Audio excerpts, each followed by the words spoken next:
तो hello everyone, कैसे हैं आप सब लोग। आज हमारी जो इंग्लिश ग्रामर सीरीज चल रही है उसका एक प्रकार से लास्ट डे है, यानी बेसिक ग्रामर जो हमारी तकरीबन कंप्लीट हो चुकी है। और इन 19 डेज में आप लोगों ने जो बेसिक कॉन्सेप्ट था वो सब कुछ हमारा क्लियर हो चुका है।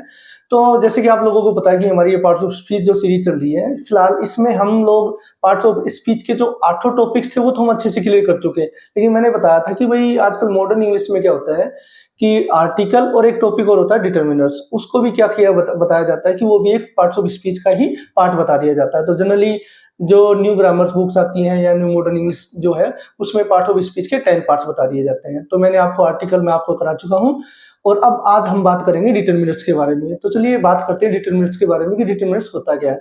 देखिए, होने में तो डिटर्मिनर्स तो है वो एक प्रकार से एडजेक्टिव का ही पार्ट है। मैंने आपको बताया कि एडजेक्टिव में से ही आर्टिकल को निकाला और एडजेक्टिव में से डिटर्मिनर को, या फिर आप ऐसे भी समझ सकते हैं कि भी एडजेक्टिव में से डिटर्मिनर को निकाला और डिटर्मिनर्स में से आर्टिकल को, क्योंकि जब हम डिटर्मिनर्स की बात करते हैं तो आर्टिकल भी डिटर्मिनर का एक पार्ट माना जाता है।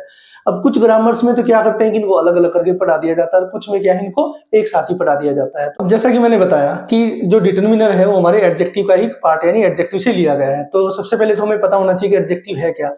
तो मैंने आपको बताया कि भाई ये सारी वीडियोस में एडजेक्टिव या पार्ट्स ऑफ स्पीच के जितने पार्ट्स है वो मैं सब आपको करा चुका। तो उसकी जो प्लेलिस्ट है मैं आपको डिस्क्रिप्शन में प्रोवाइड करा दूंगा प्लेलिस्ट का लिंक। अदरवाइज आप मेरे चैनल पे जाके उसकी प्लेलिस्ट पूरे पार्ट्स ऑफ स्पीच ग्रामर की सीरीज जो हमारी चल रही है उसको 1 बाय 1 एक एक वीडियो करके देख सकते हैं। तो जो भी हमारे न्यू व्यूअर्स हैं इस चैनल को जरूर सब्सक्राइब कीजिएगा ताकि आपको सारी वीडियो मिल जाए और नोटिफिकेशन जो है वो आपको मिलता रहे। उसके लिए आपको बेल आइकन भी प्रेस करना ही पड़ेगा, तभी आपको नोटिफिकेशन मिलते रहेंगे। अब बात करते हैं कि एडजेक्टिव डिटर्मिनर से जो है वो एडजेक्टिव से निकला है। तो सबसे पहले हम बात करते हैं कि एडजेक्टिव क्या होता है। तो मैंने आप लोगों को बताया था कि एडजेक्टिव क्या होता है, यानी वो वर्ड्स जो क्या करते हैं नाउन को क्वालिफाई करते हैं, मींस कि जो नाउन की विशेषता बताते हैं। तो नाउन की भी प्लस प्रोनाउन की भी। लेकिन अगर हम बात करें डिटर्मिनर्स की, तो डिटर्मिनर्स क्या है आपका, ये सिर्फ आपका नाउन के लिए है, ना कि प्रोनाउन के लिए। तो पहला डिफरेंस तो यही हो गया एडजेक्टिव डिटर्मिनर्स में कि एडजेक्टिव तो क्या होता है पूरे के पूरे नाउन और प्रोनाउन दोनों की विशेषता बताता है। मतलब कि adjective are the words that qualify of a noun, जो नाउन के बारे में उसकी संख्या, मात्रा, गुण, विशेषता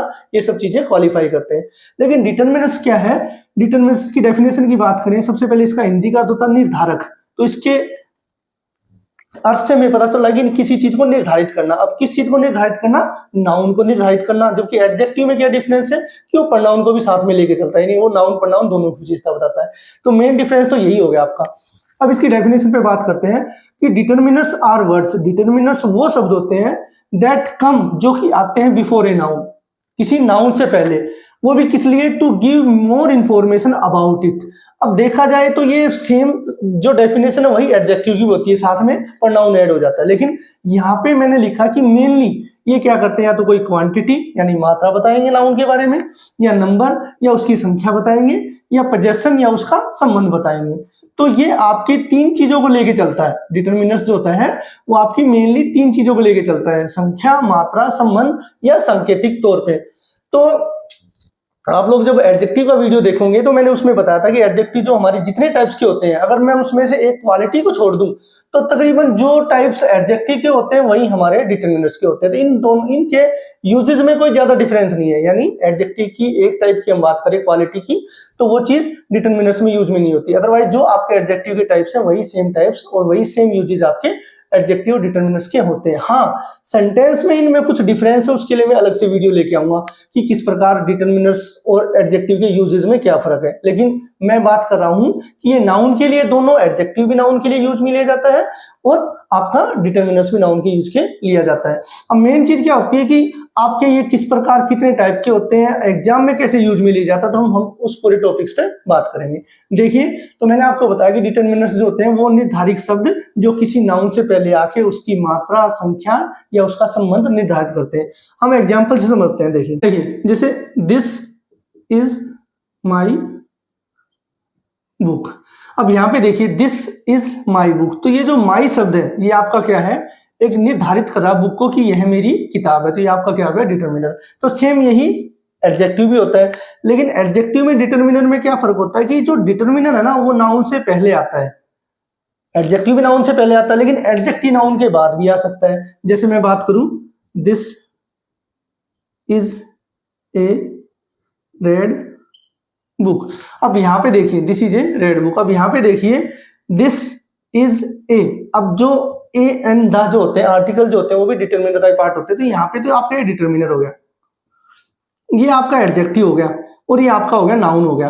तो यहाँ पे आपका सेंटेंस है कि this is a red book, तो यहाँ पे जो आपका डिटरमिनर ए है यानी जो आर्टिकल के तौर पे डिटरमिनर हमने यूज में लिया वो आपके एडजेक्टिव से पहले यूज में लिया गया और नाउन के साथ यूज में लिया गया। लेकिन अगर मैं एडजेक्टिव की बात करूं तो मैं इस सेंटेंस को ऐसे भी लिख सकता हूं, दिस बुक इज रेड, यह किताब लाल है। तो यहाँ पे जो रेड है ये आपका क्या है, एडजेक्टिव है। लेकिन हम डिटरमिनर्स को कभी भी ऑब्जेक्टिव केस में कभी भी नहीं लिख सकते। तो दूसरा डिफरेंस क्या होगा आपका ये कि भाई जो डिटरमिनर्स है वो हमेशा किसी नाउन से पहले ही आएंगे, वो सिंगल तौर पे अकेले कभी यूज में नहीं लिए जाते। तो एक डिफरेंस ये, एडजेक्टिव को आप अकेले सिंगल तौर पे भी यूज में ले सकते हो, लेकिन जो डिटरमिनर्स है वो कभी भी अकेले यूज में नहीं लिए जाते। तो मेन चीज तो आपकी क्या होगी कि डिटरमिनर्स हमेशा, डिटरमिनर जो होता है हमेशा नाउन से पहले ही आएगा, नाउन के बाद कभी भी नहीं आएगा। तो ये आपका मेन डिफरेंस है।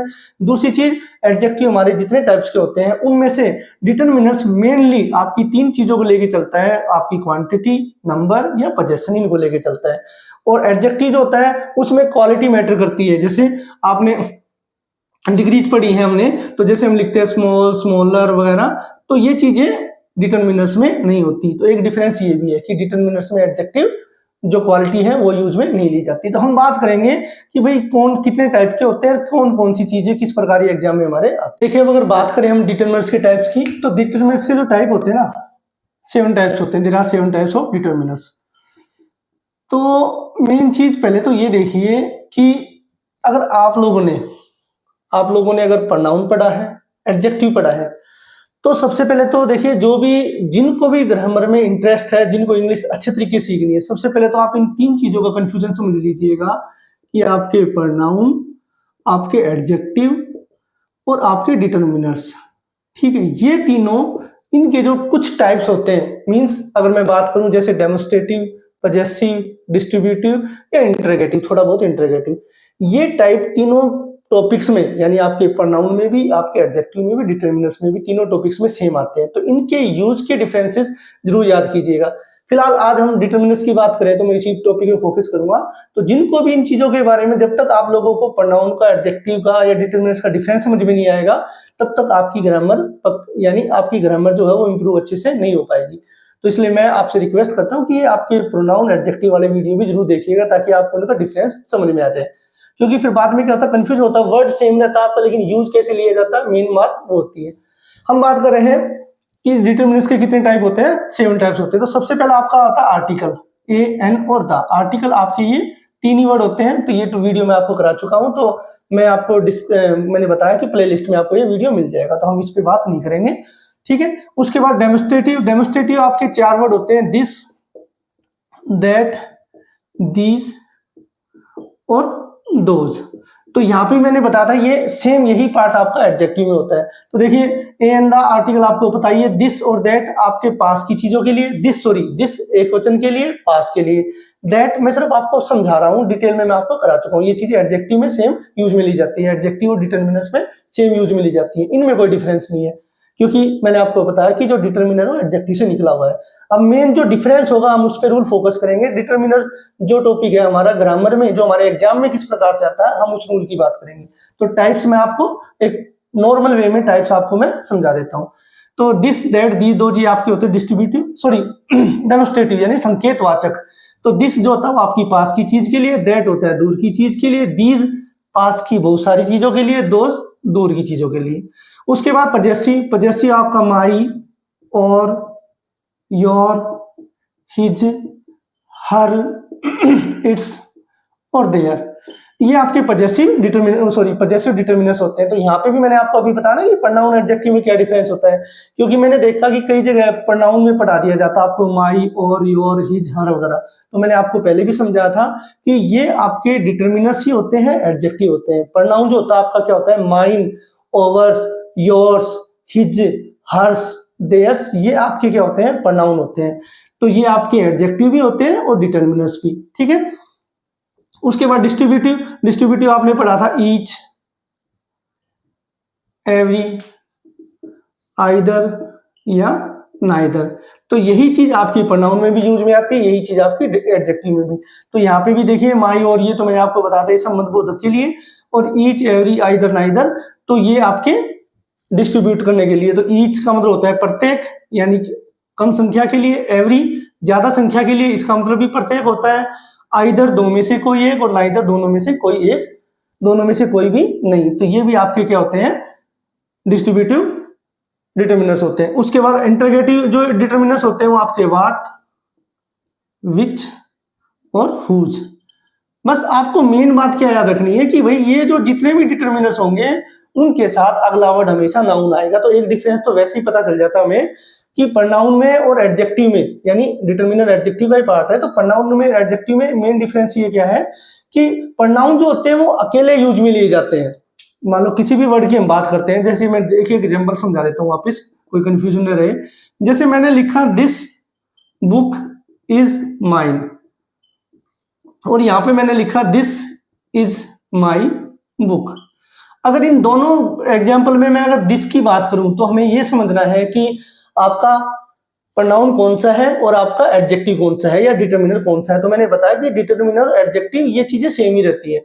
तो यहाँ पे देखिए ये जो एग्जाम्पल है दिस बुक इज माइन, तो मैंने बताया कि जब आपके नाउन के साथ आएगा वो हमेशा क्या होगा, एडजेक्टिव होगा, और आपके नाउन के लिए जो वर्ड यूज में ली जाएंगे वो आपका क्या होगा, प्रोनाउन होगा। तो ये चीजें आपको क्या थोड़ी याद रखनी पड़ेंगी, क्योंकि ये वर्ड सेम होते हैं, यूजेज भी इनके सेम होते हैं, लेकिन सिर्फ मेन डिफरेंस तो क्या है कि एडजेक्टिव जो होता है वो हमेशा, यानी एडजेक्टिव या डिटर्मिनर जो होता है हमेशा नाउन के साथ आता है, यानी नाउन से पहले आता है, जबकि प्रोनाउन जो होता है वो नाउन के लिए आता है, तो वो कभी भी उसके साथ में कोई नाउन नहीं मिलेगा। तो ये चीज आप ध्यान रखिएगा, यानी प्रोनाउन और एडजेक्टिव में ये डिफरेंस है। और डिटर्मिनर और एडजेक्टिव के मैंने आपको डिफरेंस बताई दिए कि जो आपके मेनली तो जो टाइप्स हैं वो तो सेम ही है, वो उनमें कोई डिफरेंस नहीं होता। बस आपका यूज है कि एडजेक्टिव को हम सब्जेक्टिव तौर पे यानी एट्रीब्यूटिव तौर पे या प्रेडिक्टिव तौर पे यूज में ले सकते हैं, प्लस आपका जो क्या नाम है एडजेक्टिव है वो नाउन प्रोनाउन दोनों के लिए यूज में आ सकता है, लेकिन डिटर्मिनर सिर्फ नाउन के साथ आएगा। तो मेन तो आप यही दो डिफरेंस याद रखिए। अब आगे हम बात करते हैं इंटरोगेटिव की। तो मैंने बताया व्हाट, विच और हुज ये आपके इंटरोगेटिव होते हैं। उसके बाद मेन जो आपके डिटर्मिनर्स हम जो टॉपिक पे बात करेंगे मेन आपके होते हैं क्वांटिफायर। क्वांटिफायर में आपके आते हैं some, any, much, many, few, a few, the few, little,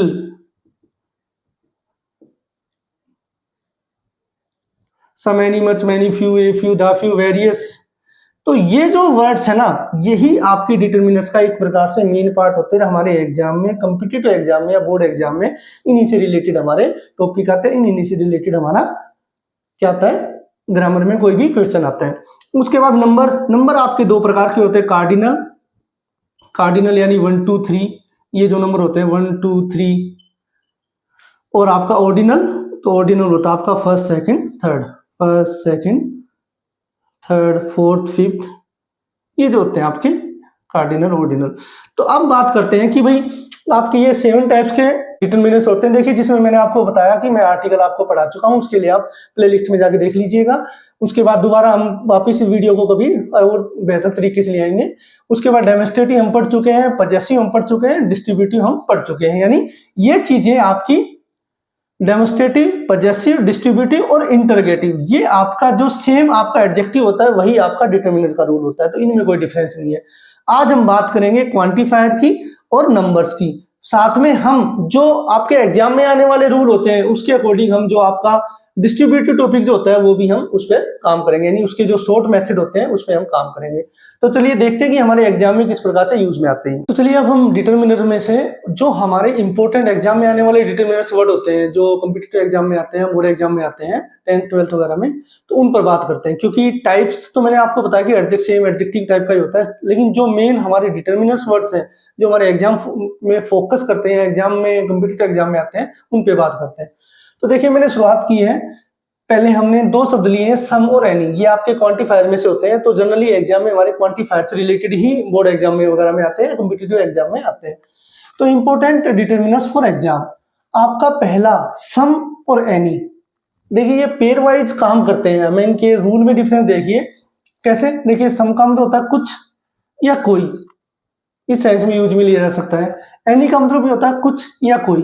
तो सबसे पहले तो ये चीज समझिए कि कुछ यानी थोड़ा बहुत, एनी यानी कुछ या कोई यानी थोड़ा बहुत। अब इनके रूल में क्या डिफरेंस है वो देखिए। इनका सम का पहला रूल है कि सिंपल सेंटेंसेस में, यानी आपके सिंपल सेंटेंसेस में आएगा, अफर्मेटिव सेंटेंसेस में, साधारण वाक्यों में। पॉजिटिव सेंस में यानी वाक्य में सकारात्मक भाव होगा कि जैसे मेरे पास कुछ है, मेरे पास कुछ पैसे हैं, मेरे पास कुछ पेन है, मेरे पास कुछ इंफॉर्मेशन है, ऐसे। दूसरी चीज काउंटेबल और अनकाउंटेबल। तो मैंने बताया था कि जो संज्ञा जो होती है, अपना नाउन जो होता है वो काउंटेबल यानी जिसको हम गिन सकते हैं, अनकाउंटेबल जिसको हम गिन नहीं सकते। तो यहाँ पे काउंटेबल का मतलब होगा प्लूरल काउंटेबल यानी बहुवचन, अनकाउंटेबल जिसको हम गिन नहीं सकते। तो काउंटेबल अनकाउंटेबल दोनों के साथ। इसके अलावा अगर कोई इंटरोगेटिव सेंटेंस हो जो कि विल या वुड से शुरू हो, अब मैंने बताया पहला रूल कि भाई सिंपल सेंटेंसेस में आता है, लेकिन अगर कोई इंटरोगेटिव सेंटेंस भी दिया गया हो लेकिन वो सिर्फ विल या वुड से शुरू हो तो उसी कंडीशन में आएगा, हर इंटरोगेटिव में नहीं आएगा। तीसरा रूल है इसका कि अगर कोई सेंटेंस आपका प्लीज या काइंडली से शुरू हो तो उस कंडीशन में भी आपका ये सम वर्ड यूज में लिया जाता है। तो ये तो आपके हो गए सम के रूल। अब इससे जस्ट अपोजिट एनी का रूल, क्योंकि दोनों का अर्थ सेम होता है, दोनों सेम कंडीशन में यूज में ले जाते हैं, लेकिन डिफरेंस के अकॉर्डिंग हमें काम करना पड़ता है। देखिए एनी जो होता है ना वो नेगेटिव और इंटरोगेटिव, तो यहाँ पे आपका डिफरेंस मिल गया आपको कि जो सम होता है वो सिंपल में, तो एनी जो होता है वो नेगेटिव और इंटरोगेटिव सेंटेंसेस में। ये भी आपका सेम काउंटेबल अनकाउंटेबल के साथ। दूसरा, अगर आपके सेंटेंसेस में नेगेटिव वर्ड्स दिए गए हो, क्योंकि जरूर नहीं है कि अब मैंने लिख दिया आपको नेगेटिव, तो नेगेटिव का मतलब क्या था, नो या नोट, लेकिन मान लो किसी सेंटेंस में नो या नोट न दिया गया हो तो कुछ हमारे ऐसे नेगेटिव सेंस वाले वर्ड्स होते हैं जो सेंटेंस में नो या नो की जगह यूज में लिए जाते हैं। तो जैसे barely, hardly, few, never, scarcely, if, whether, without. तो अगर इस टाइप के शब्द दिए गए हो आपके तो इनके साथ भी एनी आएगा, यानी इनके साथ में एनी जुड़ के आएगा। उसके बाद अब मैंने आपको बताया कि नेगेटिव इंटरोगेटिव में यूज में लिया जाता है, लेकिन अगर कोई सिंपल सेंटेंस ऐसा हो जहां पर सेंस ये दी गई हो, यानी एनी का अर्थ ये निकले कि किसी भी समय, कोई भी व्यक्ति, तो उस कंडीशन में एनी का यूज लिया जा सकता है। तो सिंपल है, कोई ज्यादा डिफरेंस नहीं है दोनों में। पहला तो मेन यही है कि आपका ये सिंपल है तो ये नेगेटिव इंटरोगेटिव है, ये विल वुड है, प्लीज काइंडली है, ये आपके जो कुछ वर्ड्स है नेगेटिव वर्ड्स है उनके साथ है। तो देखिए एग्जाम्पल समझते हैं। सबसे पहले मैंने बताया कि कुछ के भाव में, जैसे I have some books on the table, यहां पे मैंने लिखा। अब देखिए आपको सेंस देखनी है कि मेरे पास कुछ किताबें हैं टेबल पर यानी मेज पर। तो ये जो सम वर्ड है यानी किसी हमारे पास कुछ होने के भाव में, कुछ की सेंस में। तो आगे आपके पास और भी वर्ड आएंगे, एफ यू जो वर्ड होता है वो भी। तो सम और एफ यू के जो रूल होते हैं वो बिल्कुल सेम होते हैं, लेकिन सम क्या होता है, कुछ मात्रा के लिए, कुछ यानी बिल्कुल अल्प मात्रा के लिए, लेकिन जो है पॉजिटिव वे में दिखाए। एफ यू होता है उससे थोड़ा सा ज्यादा, बस वो सेंस है। तो अभी हम सिर्फ सम और एनी को देखते हैं। अगर इसी चीज को अगर मैं नेगेटिव सेंस में लूं, आई डोंट हैव एनी बुक या बुक्स ऑन द टेबल, या मेरे पास। अब देखिए अगर मैंने इसी सेंटेंस को नेगेटिव किया तो यहाँ पे आपका क्या आ जाएगा, एनी। अब मैं यहाँ पे ऐसे नहीं लिख सकता कि I don't have some books on the table, कि मेरे पास किताब पर, मेज पर कुछ किताबें नहीं है। तो यहाँ पे आप क्या यूज में लेंगे, एनी यूज में लेंगे। तो पहला डिफरेंस तो ये हो गया कि सिंपल सेंटेंस है तो सम आएगा, और नेगेटिव सेंटेंस है, इंटरोगेटिव सेंटेंस है तो एनी आएगा। मैंने सेंटेंस लिखा have you blank sugar in the jar, और इसी को मैं लिखूं, देखिए अगर इसी को मैं ऐसे लिखता हूँ, यहाँ पे देखिए, यहाँ पे सेंटेंस आपका इंटरोगेटिव है तो यहाँ पे हैव यू एनी शुगर, तो यहाँ पे क्या आ जाएगा, एनी। क्या आपके पास जार में थोड़ी बहुत शुगर है यानी चीनी है। और अगर मैं प्लीज काइंडली से शुरू करूंगा तो आपका आ जाएगा please give me some sugar. तो एक डिफरेंस ही हो गया आपका, यानी नेगेटिव इंटरोगेटिव में आपका एनी आ जाता है। विल वुड से शुरू हो कोई सेंटेंस, जैसे देखिए would you give me some money, क्या आप मुझे कुछ पैसे देंगे। तो अगर विल वुड से सेंटेंस शुरू है तो आपका क्या आ जाएगा, सम आएगा। लेकिन अगर अदर वर्ड से शुरू है, अदर हेल्पिंग वर्ब से शुरू है, या कोई भी इंटरोगेटिव सेंटेंस है तो आपका क्या आ जाएगा, एनी आएगा। इसके अलावा आपके ये जो वर्ड्स हैं इनके साथ आपका एनी यूज में नहीं जाता। तो ये डिफरेंस है आपका। अब देखिए आगे, देखिए इन वर्ड्स का भी एग्जांपल देखिए। He came here without any intimation, वह यहाँ बिना किसी सूचना के आया। तो देखिए सिंपल सेंटेंस है लेकिन विदाउट के साथ आपका क्या वर्ड यूज में लिया गया, एनी यूज में लिया गया। तो ये वर्ड आप याद रखने होंगे आपको कि इन वर्ड के साथ एनी आता है। अब ये तो मैंने आपको समझा दिया कि विल वुड से शुरू हो, प्लीज काइंडली वाले सेंटेंसेस जो लिखे, यहाँ पे आपको सेंस देखनी पड़ेगी सेंटेंस की। जैसे अगर मैं ऐसे कहूँ you can call me any time, तुम मुझे किसी भी समय कॉल कर सकते, तो यहाँ पे देखिए सिंपल सेंटेंस है, लेकिन अगर एनी इस सेंस में यूज में लिया गया कि किसी भी समय या कोई भी वक्त, तो ऐसे तो उस कंडीशन में भी आपका एनी यूज में लिया जा सकता है। यहाँ पे आप ऐसे नहीं लिख सकते कि you can call me some time, तुम मुझे सम टाइम कॉल कर सकते हो, ठीक है। तो ये भी आपको याद रखना पड़ेगा। तो ये उस सम और एनी के आपके रूल्स थे। अब आगे देखते हैं। अब बात करते हैं फ्यू की। इनके अर्थ पे जी देखिए, फ्यू फ्यू का मतलब होता है कुछ, लेकिन न के बराबर। ये जो वर्ड है ये आपके अर्थ के अकॉर्डिंग काम करेंगे। ए फ्यू कुछ, लेकिन न के बराबर मतलब कि यहाँ पे ये आपका जो सेंस है ये नकारात्मक भाव देगा। नकारात्मक भाव लिखा मैंने, नकारात्मक वाक्य नहीं लिखा है। यानी जो सेंटेंस होगा वो इस तरीके से आपके सामने दिखाया जाएगा कि वो नेगेटिव सेंस के रूप में आएगा। ए फ्यू कुछ यानी लेकिन पर्याप्त, यानी संख्या कुछ लेकिन आपकी क्या होगी, पर्याप्त के भाव में, कि हाँ थोड़ा बहुत काम के लायक है। दैट फ्यू इसका मतलब भी होता कुछ किंतु विशेष, यानी बचा खुचा, कि हमारे पास कुछ बचा हुआ था वो। तो इस कंडीशन में अब दूसरी चीज कि ये तीनों के तीनों जो वर्ड्स होते हैं ना आपके, ये किसके साथ यूज में लिए जाते हैं, काउंटेबल नाउन के साथ। तीनों के तीनों वर्ड किसके साथ, काउंटेबल नाउन के साथ। तो पहला डिफरेंस तो ये देख लीजिए कि ये अनकाउंटेबल के साथ नहीं, काउंटेबल के साथ। अब मैंने आपको पहला रूल बताया कि फ्यू क्या होता है, कुछ लेकिन नकारात्मक न के बराबर। यानी जब आपके सामने कोई सेंटेंस दिया होगा तो ऐसी सेंस होगी कि भाई सेंटेंस में सेंस ऐसी दी जाएगी कि हम अपने आप ही ऑटोमेटिकली हमारा ध्यान जाएगा कि हाँ यहाँ पे ये फ्यू आएगा। ए फ्यू मैंने बताया था कि जहाँ पे ए फ्यू आ सकता है ना वहां पे सम भी आ सकता है, ध्यान रखिएगा ये चीज। तो आपके एग्जाम में दोनों ऑप्शन में से कोई एक ऑप्शन दिया जाएगा, फ्यू या सम में से, मतलब ए फ्यू या सम में से। द फ्यू कुछ किंतु विशेष, की हमारे पास कुछ बचा हुआ था वही हमने काम में ले लिया। तो अब इनके क्या कुछ रूल होते हैं। देखिए फ्यू का तो मैंने बताया कि नेगेटिव सेंस दिया जाएगा। ए फ्यू जो होता ना, ये ना जनरली किसी सेंटेंस में अगर ओनली या स्टिल वर्ड दिए गए हो ना, स्टिल ओनली ए फ्यू या स्टिल ए फ्यू, ऐसे इनके बाद ए फ्यू लिया जाता है। इसके अलावा अगर किसी सेंटेंस में द फ्यू जब यूज में ले जाता है कि जनरली वो सेंटेंस होगा ना आपका कंपाउंड होगा, कंपाउंड या कॉम्प्लेक्स सेंटेंस होगा।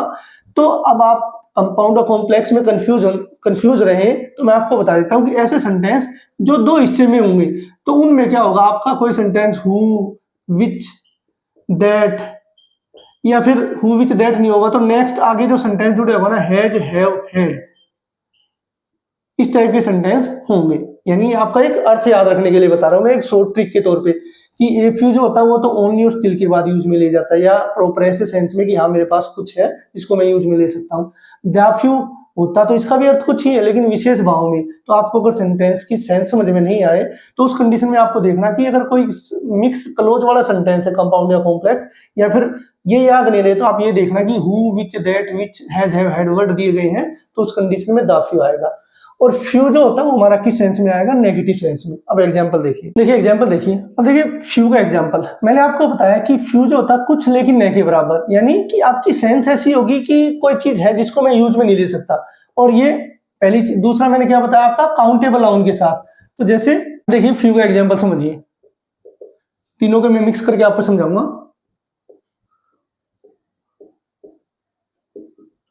I am new in the town, मैं इस नगर में नया हूं। आई हैव,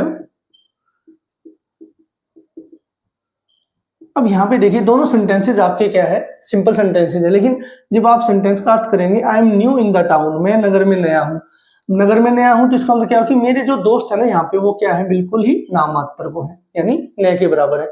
अब जैसे हम कहीं नए सिटी में ट्रांसफर वगैरह हो जाता है, मम्मी डैडी वगैरह का, हम कहीं जाते हैं तो जब नए नए होते हैं तो हमारे दोस्त क्या होते हैं, नए के बराबर होते हैं। अब इसी को अगर मैं ए फ्यू की सेंस में लूं,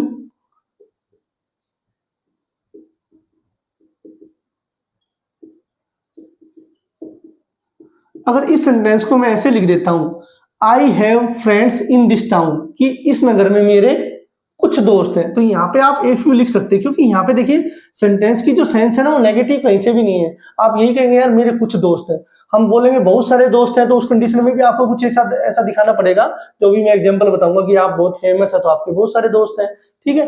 तो जब नेगेटिव सेंस में यूज में लिया जाएगा तो आपको क्या है, कुछ ना कुछ नेगेटिव सेंस दिखाई जाएगी सेंटेंस में, तो ये आपको ध्यान रखना है। और पॉजिटिव वे में क्या होगा कि आपके पास सिंपल एक सेंटेंस में भी काम चल जाएगा।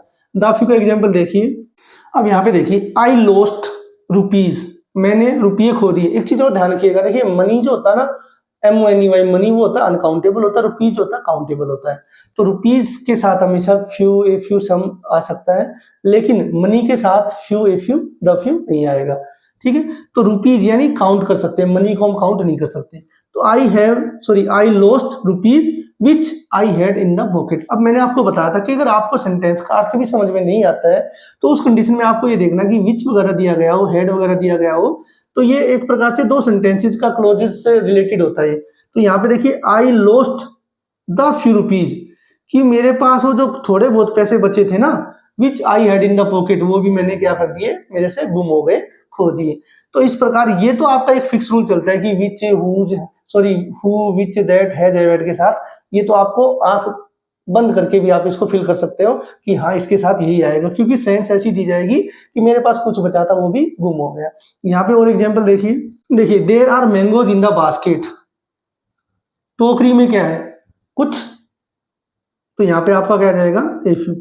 टोकरी में कुछ क्या है, आम रखे हुए हैं। लेकिन अगर इसी को मैं ऐसे यूज में लूं, देखिए मैंने लिखा there are mangoes in the basket, अगर इस सेंटेंस को मैं यहाँ तक लूंगा तो there are a few, there are some mangoes in the basket, टोकरी में कुछ मैंगोज है। लेकिन मैंने आगे सेंस कर दिया नेगेटिव कि those are not for all of us, कि वो हम सब के लिए नहीं है, यानी those are not proper. Sentence की सेंस क्या है कि वो हम सब के लिए नहीं है, यानी तो टोकरी में जो मैंगोज है वो क्या है, न के बराबर है, कि वो हम सब के काम में नहीं आ सकते, यानी उनकी मात्रा न के बराबर है।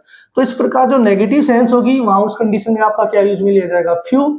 और सिंपल सेंस होगी तो वहां पे क्या यूज में लिया जाएगा, यानी कुछ का भाव होगा तो वहां पे लिया जाएगा ए फ्यू। तो जहाँ पे ए फ्यू आता है वहां पे सम भी आ सकता है। और द फ्यू के लिए आपका who, which, that, has, had, ये वर्ड यूज में लिए गए हो सेंटेंस में, तो उस कंडीशन में आपका द फ्यू आ सकता है। द फ्यू का एक एग्जाम्पल और देख लीजिए। हम देखिए यहाँ पे है children who were playing there, कि बच्चे जो खेल रहे थे वो भी घर को चले गए। तो द फ्यू यहाँ पे आप सेंस करेंगे सेंटेंस की, तो यहाँ पे कि वो कुछ बच्चे, जो थोड़े बहुत बच्चे दो कुछ खेल रहे थे ना, वो भी अब क्या गए, घर को चले गए। तो यहाँ पे आपका रूल के अकॉर्डिंग तो आपका हु यूज में लिया जा रहा है, हेड यूज में लिया जा रहा है, यहाँ पे आपका क्या आ गया, द फ्यू आ गया।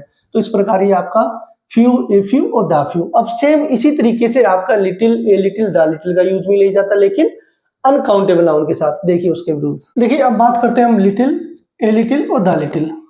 मैंने बताया कि जैसे फ्यू का यूज लिया जाता है वैसे इन तीनों का यूज लिया जाता है। डिफरेंस क्या दोनों में, कि फ्यू जो होता है वो काउंटेबल नाउन के साथ, और ये जो होंगे तीनों के तीनों किसके साथ, अनकाउंटेबल नाउन के साथ।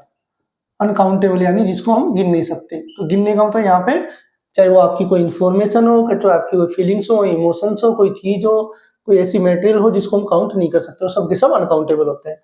अब रूल सेम वही है। देखिए लिटिल यानी थोड़ा सा, लेकिन न के बराबर, और नेगेटिव सेंस देगा, नेगेटिव सेंटेंस नहीं, नेगेटिव सेंस देगा। ए लिटिल थोड़ा सा लेकिन पर्याप्त, इसमें भी आपका वही रूल है कि अगर ओनली या स्टिल ये दोनों वर्ड दिए गए हैं तो इनके साथ भी ये ए लिटिल वर्ड यूज में लिया जाता है। इसके बाद द लिटिल यानी थोड़ा सा किंतु कुछ विशेष, यानी कुछ बचा खुचा जो कुछ था। तो वही सेम वर्ड्स हैं, who, which, that, has, had, ये वर्ड दिए गए हो। यानी मैंने वैसे तो आपको बताया कि भाई ये जनरली कंपाउंड सेंटेंस में यूज में ले जाता है, लेकिन मान लो हमें कंपाउंड सेंटेंस नहीं पता, तो आप ये वर्ड याद रखिए कि भाई दो सेंटेंस दिए गए होंगे और वो जब कनेक्टेड होंगे आपस में, तो हु, विच, दैट ये वर्ड यूज में ले जाए तो क्या आता है, द लिटिल आता है। अब एग्जाम्पल समझिए। पहला सेंटेंस है she wants milk for her baby. अब मैंने कहा कि जनरली क्या होता है कि आपका सम और ए लिटिल या ए फ्यू काउंटेबल अनकाउंटेबल दोनों के साथ काम करता है। यानी सम जो होता है वो ए फ्यू की जगह भी आ सकता है, ए लिटिल की जगह भी आ सकता है। ठीक है, तो अब देखिए सी वांट्स, उसको चाहिए दूध फॉर हर बेबी, अपने बच्चे के लिए। तो मान लो किसी लेडी को अपने बच्चे के लिए दूध चाहिए, तो ऐसा तो है नहीं कि भाई बचा खुचा मांगेगी या नए के बराबर मांगेगी, तो क्या लेगी, क्या चाहिए उसको, ए लिटिल। तो यहाँ पे सेंस किस चीज की है, नेगेटिव की। या फिर आप सम भी लिख सकते हैं, she wants some milk for her baby, उसको अपने बच्चे के लिए थोड़ा सा दूध चाहिए। ठीक है, तो ये सेंस के अकॉर्डिंग काम किया। उसके बाद यहाँ पे देखिए ओनली वर्ड आ गया, तो आपको सेंस देखने की जरूरत ही नहीं, आपको सिंपल सा है नेगेटिव, काउंटेबल अनकाउंटेबल। देखिए ओनली ए लिटिल, केवल थोड़ा सा पानी, थोड़े से पैसे, तो ए फ्यू ऐसे। तो ओनली और वेरी के बाद, ओनली और स्टिल के बाद क्या जाएगा आपका, ए लिटिल या a few according to noun. तो only a little water is in the jug, jug में केवल थोड़ा सा पानी बचा, तो यानी वो नेगेटिव सेंस नहीं, भाई थोड़ा बहुत तो बचा है। उसके बाद milk that was in the जग, अब देखिए दैट यूज आ गया, हैज यूज लिया, कि दूध जो जग में था, हैज बीन यूज्ड, उसको यूज में ले लिया गया है, तो यानी कि वो थोड़ा बहुत दूध जो बचा था ना उसको भी हमने काम में ले लिया, तो ये आपका द लिटिल आ गया। उसके बाद ही इज वेरी इरिटेटिंग, वह बहुत ही इरिटेटिंग पर्सन है, पर्सन नहीं लिखा मैंने, ही इज वेरी इरिटेटिंग, वह बहुत इरिटेटिंग है। He has sense to talk, अब उसको सेंस है बात करने की। अब देखिए नेगेटिव सेंटेंस दोनों पॉजिटिव है, लेकिन सेंस नेगेटिव दी गई कि भाई इतना इरिटेटिंग पर्सन है वो कि उसको बात करने की सेंस न के बराबर है, तो यहाँ पे आप क्या वर्ड यूज मिलेंगे, लिटिल, तो उसको क्या है, बिल्कुल ही सेंस नहीं है, तो he has little sense to talk, ठीक है, तो यहाँ पे नेगेटिव सेंस में आ गया, तो सेंस हमारा क्या है, अनकाउंटेबल इमोशंस के तौर पे आ गया। उसके बाद ये देखिए आपकी एक प्रोवर्ब मान लीजिए, कहावत मान लीजिए कि ये a little knowledge is a dangerous thing, कि थोड़ा बहुत जो ज्ञान होता है वो हमेशा खतरनाक होता है, या तो ज्ञान न के बराबर ही हो तो ठीक है, हम कह सकते हैं यार इसको तो बुद्धि नहीं है, या फिर बहुत ज्यादा मास्टरमाइंड हो कोई, लेकिन हम जब थोड़े बहुत ज्ञान लेके जब हम पढ़ाना शुरू कर देते हैं या कुछ भी काम शुरू कर देते हैं तो हमेशा हम क्या करते हैं, उसमें हमें प्रॉब्लम ही आती है। तो a little knowledge is dangerous thing, ये उस वर्ड कंडीशन के लिए यूज में ली गई प्रोवर्ब है। उसके बाद है मनी दैट ही हैड, पैसा जो उसके पास था, वाज लॉस्ट लास्ट नाइट, वो पिछली रात को वो भी चोरी हो गया, तो यहाँ पे क्या आ जाएगा कि जो थोड़ा बहुत पैसा था ना उसके पास वो भी क्या हो गया, रात को चोरी हो गया, तो यहाँ पे क्या आ जाएगा, द लिटिल। तो सेम वही चीजें हैं कि few, a few, the few, little, the little, a little, इनमें रूल्स इनके सेम है, अंतर क्या है कि few, a few, the few आपका काउंटेबल के साथ और ये आपका अनकाउंटेबल के साथ। तो देखिए बहुत ही अटपटे वर्ड है, मैनी, मैनी का मतलब क्या होता है, कई या बहुत सारे, मैनी ए इसका मतलब भी होता है कई या बहुत सारे, सेवरल इसका मतलब होता है कई लेकिन एक ही प्रकार के, यानी जब हम कोई संख्या बता रहे हैं तो वहां पे एक ही प्रकार के लोग होंगे, तो वहां पे एक ही प्रकार की नाउन होगा वो, तो सेवरल का यूज लिया जाएगा। वेरियस यानी कई लेकिन अलग अलग प्रकार की, तो इन चारों का अर्थ होता तो कई है लेकिन इनके यूजेज में क्या फर्क है वो देखिए। मैनी का मतलब होता है जब बहुत ज्यादा की सेंस यूज में ली जाए, ठीक है, तो ये तो आ गया आपका सिंपल पॉजिटिव वे में कि बहुत ज्यादा की सेंस ली जाए, उस कंडीशन में मैनी यूज में लिया जाता है। जैसे there are many students in my school, there are many people in the market, इस टाइप में जब सेंस ज्यादा की यूज में ली जाए। मैनी ए, ये डिफरेंस समझिए मैनी और मैनी ए में। मैनी ए पहली बात तो जनरली बहुत ज्यादातर कंडीशंस में आपका ये ना, ये सेंटेंस के स्टार्टिंग में यूज में लिया जाता है, सेंटेंस के शुरू में।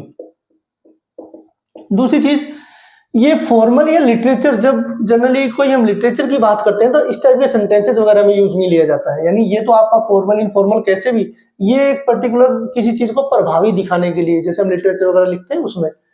और दूसरी चीज क्या होती है कि मैनी ए के बाद हमेशा सिंगुलर सब्जेक्ट आएगा, सिंगुलर ही वर्ब आएगी, अर्थ तो प्लूरल का ही देगा ही, कई का या बहुत से का, लेकिन सिंगुलर वर्ब आएगी, सिंगुलर सब्जेक्ट आएगा, तो ये चीज ध्यान रखने की, और सेंटेंस के शुरू में आएगा।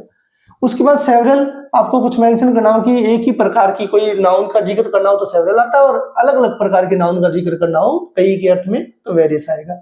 अब एग्जांपल देखिए, there are trees in this garden, इस बगीचे में पेड़ है। अब अगर आप यहाँ पे सेवरल यूज करेंगे तो इसका मतलब क्या आ गया, इस बगीचे में एक ही प्रकार के बहुत सारे पेड़ है। अगर आप मैनी यूज में लेंगे तो यहाँ पे आ जाएगा इस बगीचे में बहुत सारे पेड़ है, यानी वहां पे पेड़ों की संख्या बहुत ज्यादा है। और आप वेरियस यूज में लेंगे तो इसका मतलब क्या है कि इस बगीचे में अलग अलग प्रकार के पेड़ है।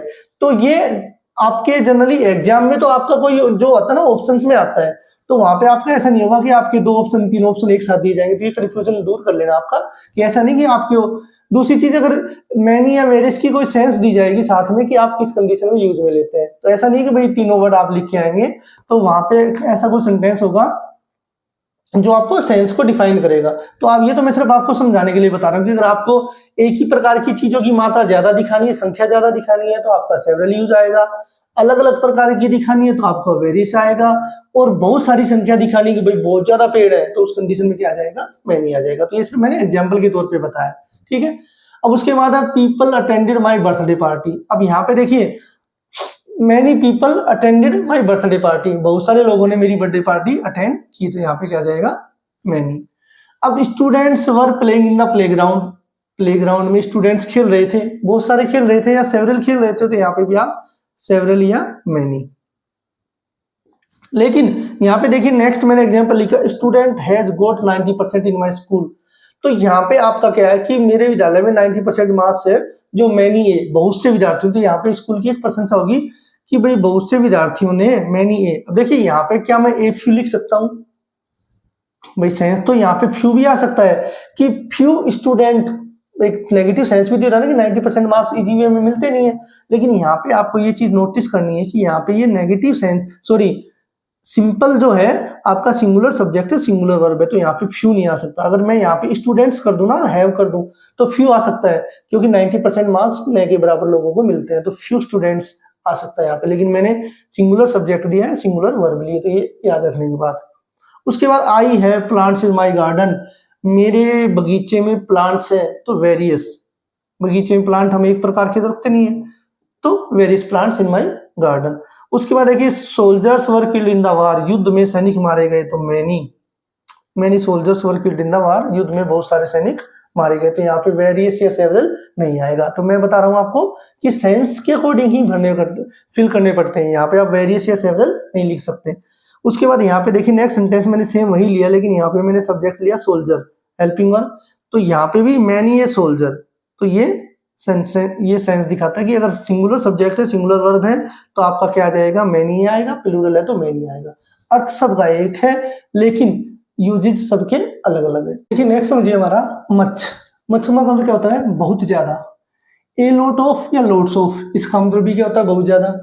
और एक वर्ड होता है हमारा ए लोट, ये कंफ्यूजन पैदा करता है। तो पहले ही मैं आपको बता दूं कि ए लोट जो होता है ना, वो आपका डिटर्मिनर्स नहीं होता, वो आपका एडवर्ब होता है। तो पहला तो कंफ्यूजन ये दूर कर लीजिए, मैंने सिर्फ समझाने के लिए लिखा है आपको, ठीक है। मच जो होता है वो अनकाउंटेबल के साथ ही यूज में लिया जाता है, लेकिन नेगेटिव या इंटरगेटिव सेंटेंसेस में, सिंपल सेंटेंसेस में बहुत कम यूज में लिया जाता है। तो ये आपका नेगेटिव या इंटरगेटिव सेंटेंसेस और बहुत ज्यादा का भाव हो तो मच यूज में लिया जाएगा। ए लॉट ऑफ या लॉट्स, ये आपका काउंटेबल या अनकाउंटेबल दोनों सेंटेंसेस में, दोनों नाउन्स के साथ यूज में लिया जाता है, लेकिन पॉजिटिव सेंटेंसेस में, ठीक है। डिफरेंसेस है, ये नेगेटिव इंटरगेटिव में, ये आपका पॉजिटिव। और वो आपको मैंने बता दिया कि एडवर्ब के तौर पे होता है, तो मतलब तो उसका भी बहुत सारा होता है, वो भी काउंटेबल अनकाउंटेबल के साथ। लेकिन ये एडवर्ब है तो इसके साथ नाउन नहीं आएगा, ध्यान रखना, ये अकेला यूज में ले जाता। तो ये सिर्फ कि कहीं आप कंफ्यूजन हो कि ए lot of, lots of, a lot, तो ए लॉट वर्ड ही अलग है, आपका एडवर्ब वर्ड है। एग्जांपल देखिए, आई डोंट हैव मच मनी, मेरे पास ज्यादा पैसा नहीं है। नेगेटिव सेंटेंस है, मच आ गया, ज्यादा का भाव है, मेरे पास ज्यादा पैसा नहीं है। तो नेगेटिव और interrogative sentence, do you have much time, क्या तुम्हारे पास इतना समय है क्या वेस्ट करने के लिए। Do you have much time to waste like this, क्या तुम्हारे पास इस तरीके से वेस्ट करने के लिए इतना टाइम बचा हुआ है क्या। Next, there is concern about this issue. अब यहाँ पे सेंस देखिए कि there is much concern, much यानी कि इस इश्यू के बारे में आजकल बहुत ज्यादा चिंता का, आजकल ये मुद्दा जो है बहुत ज्यादा चिंता की विषय बन चुका है। तो कंसर्न क्या होता है, चिंता, ठीक है। अब देखिए, सी हैज मैनी फ्रेंड्स, ठीक है, या she has a lot of friend, ये दोनों यहाँ पे आ सकते हैं, ए लॉट ऑफ या लोट्स ऑफ, ठीक है। तो ये आपका अकॉर्डिंग टू सेंस तीनों ही काम करेंगे, सी हैज ए लॉट ऑफ या लोट्स ऑफ या मैनी। उसके बाद देखिए, आई लाइक देम, यहाँ पे देखिए मैंने ब्लैंक दे दिया, आगे कोई नाउन नहीं है, एडजेक्टिव, सॉरी डिटरमिनर का रूल ही क्या है हमारा कि नाउन के साथ ही आएगा। तो यहाँ पे आ जाएगा I like them a lot, जैसे हम बोलते हैं ना थैंक्स ए लॉट, तो उस कंडीशन में तो ए लॉट जो होता है आपका एडवर्ब होता है। उसके बाद देखिए, I have time to discuss about this, तो आई हैव क्या टाइम, मच टाइम, मेरे पास खूब समय है इसके बारे में डिस्कस करने के लिए, तो I have much time to discuss about this. तो जब ज्यादा का सेंस का भाव दिखा जाए किसी पर्टिकुलर के लिए तो मच आ जाता है। संख्या काउंटेबल अनकाउंटेबल के लिए आपका ए लॉट ऑफ या लोट्स ऑफ आ जाएगा। तो यहाँ पे आप आई हैव मच टाइम भी यूज में ले सकते हैं, I have a lot of time, I have a lot of time use में लिया जा सकता है। लेकिन आपका ध्यान रखना है कि जो मच होगा आपका वो नेगेटिव और इंटरगेटिव सेंस में ही ज्यादा यूज में लिया जाता है। देखिए अब बात करते हैं हम ईच और एवरी के बारे में। जैसे कि देखिए दोनों का अर्थ क्या होता है, सेम होता है, प्रत्येक। लेकिन अगर इनकी जनरली बात करूं मैं तो ईच क्या होता है, निश्चित संख्या के लिए या कम संख्या के लिए, यानी दो तीन लोगों के लिए। और इसका मतलब क्या होता है कि 1 by 1 यानी एक एक करके, ठीक है। इसको इस तरीके से समझिए, यानी हम किसी चीज के बारे में डिस्कस कर रहे हैं तो ईच का मतलब क्या होता है 1 by 1 यानी एक एक चीज का विवरण विश्लेषण। एवरी का मतलब ये होता है प्रत्येक, लेकिन ये अनिश्चित संख्या नहीं, जहां पे ज्यादा संख्या का भाव हो प्लस हर किसी को एक साथ की सेंस में यूज में लिया जाए, यानी कि हम किसी चीज का जिक्र करें लेकिन वो सबको एक साथ की श्रेणी में लिया जाए। तो अर्थ के अकॉर्डिंग दूसरी चीज, ये दोनों के दोनों हमेशा सिंगुलर के साथ ही यूज में लिए जाएंगे। तो आपको सिर्फ क्या है, सेंटेंस की सेंस देखनी पड़ेगी कि वहां पे अगर संख्या निश्चित है तो आप ईच लगाइए, और अगर अनिश्चित है तो एवरी का प्रयोग कीजिए। देखिए, boy of this class is very intelligent. अब कक्षा में संख्या निर्धारित होती है तो आप क्या लिखोगे कि each boy of this class is very intelligent. ठीक है, उसके बाद student of this school is very intelligent, तो यहाँ पे आप एवरी यूज में लेंगे कि every student of this class is very, क्योंकि स्कूल में संख्या होने में तो निश्चित होती है भाई 1400 1500 ऐसे, लेकिन जब संख्या कम मात्रा में हो तो आप ईच प्रयोग कर सकते हैं, ज्यादा मात्रा में हो तो आप एवरी। कब? जब आपको सेंस क्या लेनी हो कि प्रत्येक को दिया गया, प्रत्येक के साथ, इस कंडीशन में। Each word of this paragraph is very hard. Paragraph होता है उसमें 90 प्लस कुछ 100 प्लस कुछ वर्ड्स होते हैं, तो इसमें क्या सेंस है कि word of this paragraph is very hard, तो यहाँ पे क्या आ जाएगा एवरी, कि इस पैराग्राफ का हर शब्द क्या है, मुश्किल है। और यहाँ पे आप लिखोगे question of this paper is easy. अब कोई पेपर उसमें कितने क्वेश्चन होते हैं, 10 20 15, तो यहाँ पे क्या आ जाएगा each question of this paper is easy, कि इस पेपर का हर क्वेश्चन इजी है। तो ये आपका सिंगुलर नाउन के साथ ही यूज में ले जाता है, पहली चीज तो ये। अब देखिए, मैं एक सेंटेंस लिखा आपको समझाने के लिए, यहाँ पे स्टूडेंट रिसीव्ड द प्राइज। यहाँ पे अगर मैं ईच और एवरी दोनों वर्ड लगा के आपको समझा रहा हूँ, जनरली आज के समय में एवरी वर्ड ज्यादा यूज में ले जाता है, आपको बता देता हूँ, लेकिन वो ग्रामेटिकल जब हम कहीं एग्जाम की बात करते हैं, कहीं कॉम्पिटिटिव एग्जाम की बात करते हैं, तो उस कंडीशन में रूल काम करेगा आपका। अगर मैं बोलूं each student received the prize, each student, तो यहाँ पे है कि हर विद्यार्थी को पुरस्कार मिला एक एक करके, तो ये तो हो गया कि भाई 1 बाय 1 हमने एक एक को पुरस्कार दिया। तो ये आप जब स्पीकिंग की बात बता रहा हूं मैं यहाँ पे, every student received the prize, यहाँ पे कि भाई जितने भी विद्यार्थी थे ना सबको पुरस्कार मिला, तो ये सेंस होती है दोनों को यूज में लेने की। तो इस प्रकार आपके जितने भी इंपॉर्टेंट डिटरमिनेंट्स थे ना वो मैंने सब कवर कर दिए, आपके 10th 12th के लेवल के जो थे। इसके अलावा आपके जो कॉम्पिटिटिव एग्जाम में आते हैं वो सारे के सारे मैंने आपके कवर। अपना जो बेसिक कॉन्सेप्ट है ना ग्रामर का वो सारा अब क्लियर हो चुका है। अब हम मंडे से हमारा जो है फंक्शनल ग्रामर पे वर्क करेंगे, वो आपके लिए बहुत ही शानदार टॉपिक होने वाला है, क्योंकि जिन लोगों के बेसिक कॉन्सेप्ट क्लियर हो चुका है उनको बिल्कुल भी अड़चन नहीं आएगी किसी प्रकार आगे किसी भी चीज को समझने के लिए। तो उम्मीद करता हूं कि आपको आज का वीडियो पसंद आया होगा। अगर आपको वीडियो अच्छा लगा है तो इसको लाइक कीजिए, शेयर कीजिए, सब्सक्राइब कीजिए। जितने भी हमारे न्यू व्यूअर्स है ना वो वॉच करने के अलावा वीडियो को लाइक भी कीजिए, ताकि वीडियो की रीच बढ़े और आप जैसे जो बिल्कुल बेसिक से सीखना चाहते हैं उन तक ये वीडियो पहुंचे। Thank you.